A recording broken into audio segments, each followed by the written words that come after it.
Hey guys, how are ya? What do you say we talk about automatics today? Specifically, the Kershaw Launch One, model number 7100BW. Look at that. The Kershaw Launch One, like all the rest of the Launch series, are made here in the good old US of A. Obviously, this is an automatic with a plunge lock. I don't know if you guys can see that in there. Now, Kershaw decided to go with, it looks like CPM 154 as the blade steel on this guy. You can adjust the pivot with a number 8 Torx if you feel the need to, just on the one side. The finish on this blade, which I really like, is that black wash. So again, it'll hide some imperfections and any scratches that might appear from, you know, everyday use. Now this is a plain edge that's flat ground with a harpoon style, see that? Drop point. There is a little bit of a sharpening choil here. If you guys can see that there.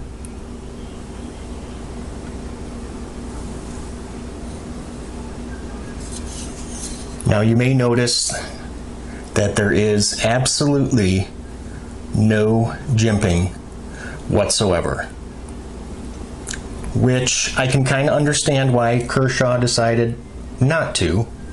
I mean, this is not a hard use everyday knife. That's just not what it's made for. I mean, this would be better served as more of like a, well, like self-defense. If you ever had to. Heaven forbid. So I don't agree with it, but I do understand why there is no jimping at all. Now let's look at you see that there is an external stop pin. Actually, a pretty thick one. Pretty darn thick stop pin. Now this blade measures 3.37 inches with a cutting edge that is actually longer than the blade itself. The cutting edge is 3.5 inches, so 3.5. Now the spine thickness of the blade, it comes to 0.12 inches or 3 millimeters. I know it doesn't look like 3 millimeters, but it is. Now the width of the blade, so from the thickest point, from there to there, I came up with 1.27 inches, so a little over 1.25 inches wide, or roughly 32 millimeters. The handle scales are very, very attractive aluminum. Very nice. And now I've been carrying this for a while, and you might notice there are no scratches whatsoever on the handle. And that's, there's been keys in my pocket with this knife. My little Swiss Army knife, and nothing has scratched up the finish on the handle as of yet. Keep my fingers crossed. Let's look at the centering on this guy. Let's see. You guys see that? Yeah, it's pretty much dead on. Look at that. Good job. And the back of the handle is of closed construction, so it'd be kind of a little bit of a challenge to get in there and clean things out if you needed to. The pocket clip, which is one of the areas of concern for me. Now this pocket clip, it's tip up only, right or lefty, which is nice. And the clip is not a deep carry. It's pretty much Kershaw's standard generic pocket clip that they put on, well, a lot of their knives. Skyline, some of the ZT knives. Let me show you another example.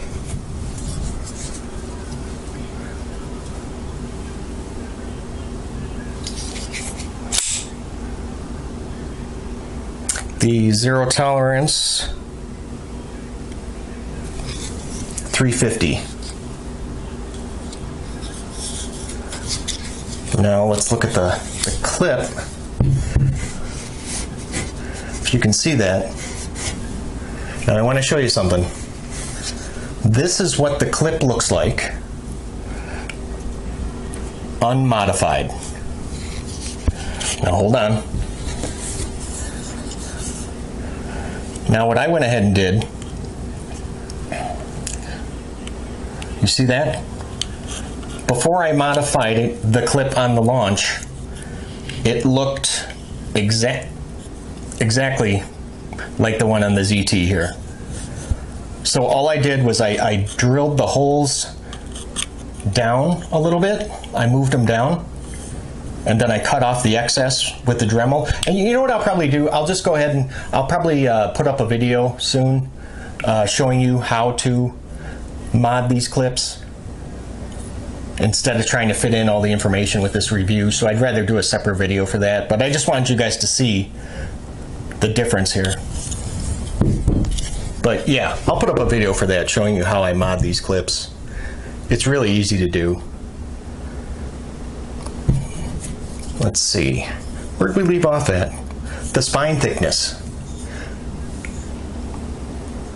That comes in just under half an inch at 0.47 or about 12 millimeters. The handle measures 4.6 inches. And the closed width, so from the very thickest point, 1.5 inches wide, or let's see, it's about 39 millimeters. Now this knife overall has a length of 8 inches even, with a weight of 3.9 ounces. So that's not bad. Not bad at all. Let's see.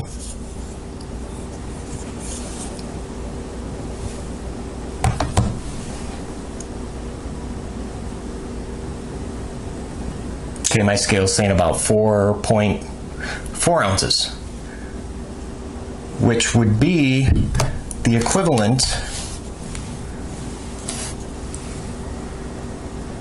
of roughly 5 AA batteries. Impressive weight. So yeah, they did a great job with that. Now this knife can be purchased for, I've seen it, you know, from about anywhere from like $95 to $100. 95, it seems like that seems to be the average price, which I think is fair. I really do. I mean, they used quality materials. They were able to keep the weight down. So definitely $95, $100, I would pay that. No problem. Now there are a few different variations of the Launch One. You can also get one with purple aluminum scales and the black wash finish blade.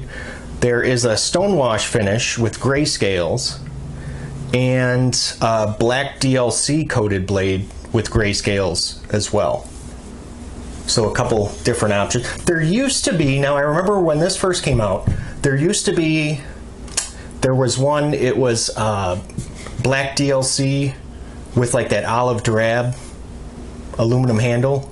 I have not been able to find that one, but I do remember when this first came out, that was one of the color choices.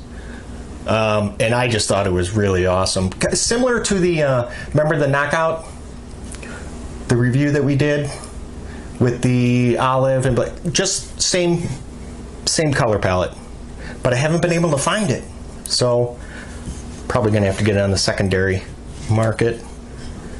Now, of course, there are a few things that I don't like about this knife, and we already talked about a couple of them, like the lack of the jimping. I understand it, but I don't really agree with it. Now, if I had my way and I ruled the world, I probably would like to see a little bit of jimping like right here.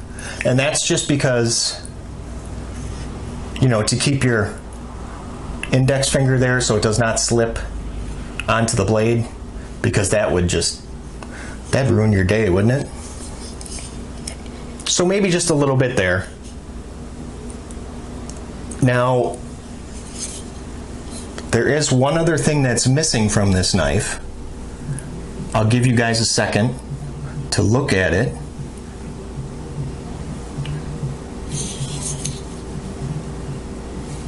You see it? No lock. No lock whatsoever. Now, this knife, it does, you know, it takes a little bit to open it. A little bit of pressure. So I have not had it open up in my pocket yet, but I keep waiting for that day to come. So I think definitely a lock. Just, you know what, for my own peace of mind, if there was a lock on here. And we already talked about the clip, which I wasn't crazy about, so I had to do my own little modding. Now the blade steel, the CPM 154, it's decent steel. It really is. But, you know, S30V obviously would be better. So I don't know, maybe somewhere down the road, maybe there might be an upgrade in the steel. It's just wishful thinking. Let's talk about the couple things that I really, really like about this knife. The spring is very strong. Very strong. Very strong. I love it. Yeah, it is nice. So watch this. Watch. Let me show you. Here we go. Ready? It's got some kick. It really has some kick. Watch. Oh. Hold on. Bam! Snaps open with authority. Yes, so I love that strong spring. I also love the wide blade with all that belly. Look at that.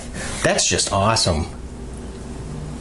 And what else is nice is that if you're doing any kind of cutting on a flat surface, most of the edge will make contact with whatever you're cutting, just because there's no like obstruction here.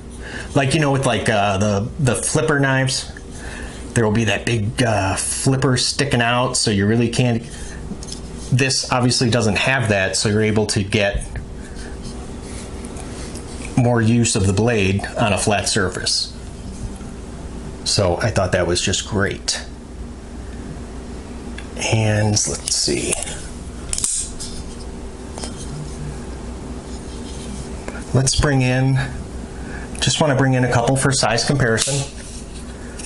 Okay. Doug Ritter grip. and Spyderco Manix 2, the lightweight version. And what the heck, since I already had this one out, right? You see that? The ZT350. So yeah, these are all decent sized knives, so you can see the Launch One. Very nice. All right, well, I'm gonna wrap this up, guys. Comment, like, subscribe. Thank you guys so much for stopping by today, and I will see you with the next video. Take care.